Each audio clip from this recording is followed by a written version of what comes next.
Սիրելի հայրենակիցներ, շնորհակալ ենք այսօր հավաքվելու այստեղ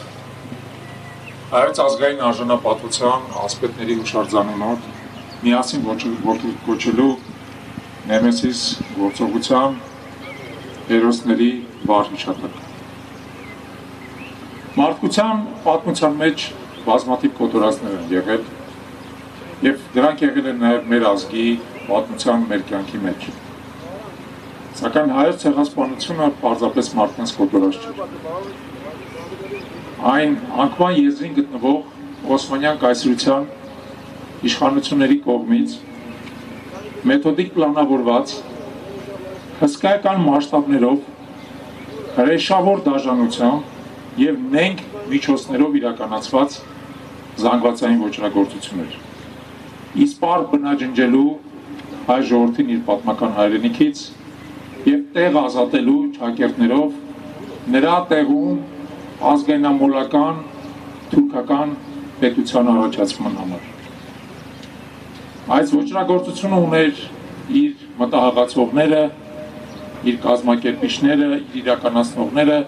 և դրանք բոլոր իրական անձինք են։ Նրանք արժանի խստագույն պատժի և նույնիսկ Օսմանյան կայսրության ռազմական դատարանը 1918-19 թվականներին նրանցից 19-ի վերաբերյալ մահապատժի դատավճիռ է կայացրել Օսմանյան դատարանը,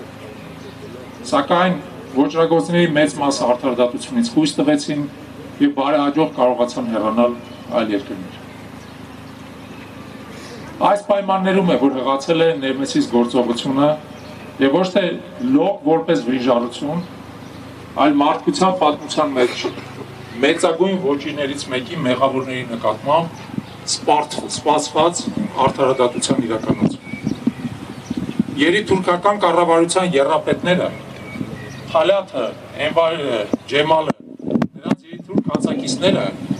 իրականում արդեն դատապարտված հանցագործներ են, մահապատժի դատապարտված, որոնց նկատմամբ հայ մարտիկները ի կատարածեցին մարդկային և երկնային պատիժը։ Իրենց այս սխրանքով նրանք վերականգնեցին մեր բոլորիս արժանապատվությունը,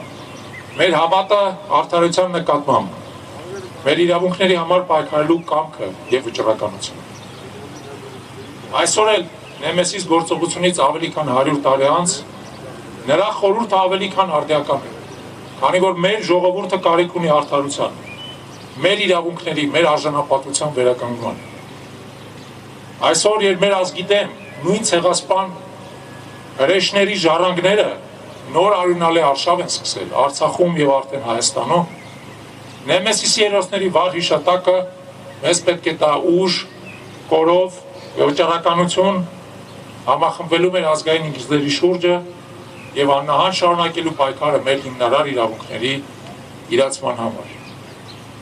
Այսօր էլ Նեմեսիսը շարունակվում է,